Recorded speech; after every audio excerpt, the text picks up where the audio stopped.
Today, I want to talk to you from the Psalms, the great Psalm, Psalm 119.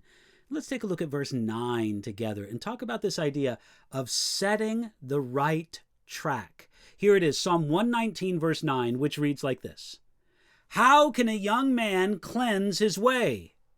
By taking heed according to your word.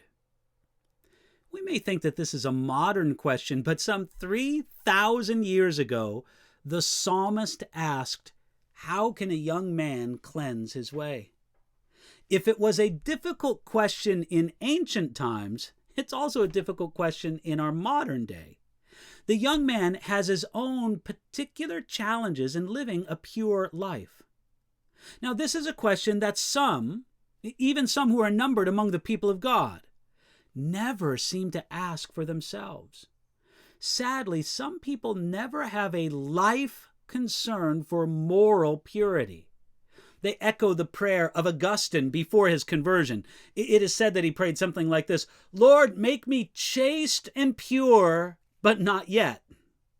You know, the world tells us, have your good time when you're young, get it all out of your system. When you're older and boring, then you can settle down and be religious and proper.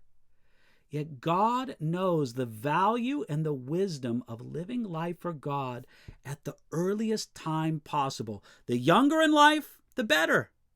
God always has a claim on the first and the best of everything, and that includes the life of a young man or a young woman.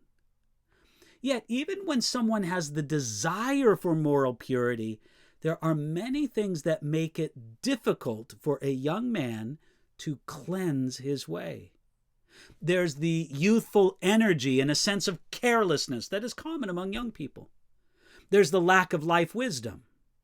There's the desire for and the gaining of independence.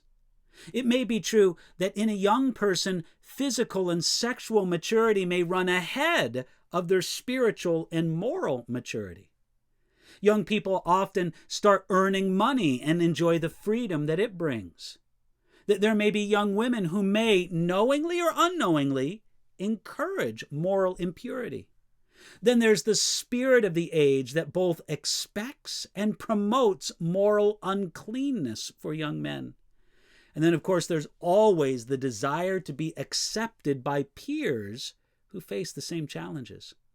Now, let's make it clear. It's not only the young man who has these challenges. Older men and women of every age have their own challenges to pure living. Yet these are often more severely felt in the life of the young man. God speaks to us about these things because he wants to spare the young man and the older man the bondage of sin. You see, this reflects upon the power of experience to shape our habits. If you surrender to any temptation, you transfer it from the realm of mental contemplation to life experience. And then that temptation instantly becomes much more difficult to resist in the future. Each successive experience of surrender to temptation builds a habit. It's reinforced not only spiritually, it's also reinforced by brain chemistry. Such ingrained habits are more and more difficult to break the more they are experienced, and it's almost impossible to break such habits without replacing them with another habit. Significantly, these words in Psalm 119, where it says, his way, come from the Hebrew word connected for the idea of a track or a rut in a road. You see, youth sets the tracks for the rest of the life. Many older men wish they had cared about such things in their youth. Yet, young or old, the rest of the verse gives us the key for actually cleansing our way. It's walking in the Word of God and the way of God. We can do that today.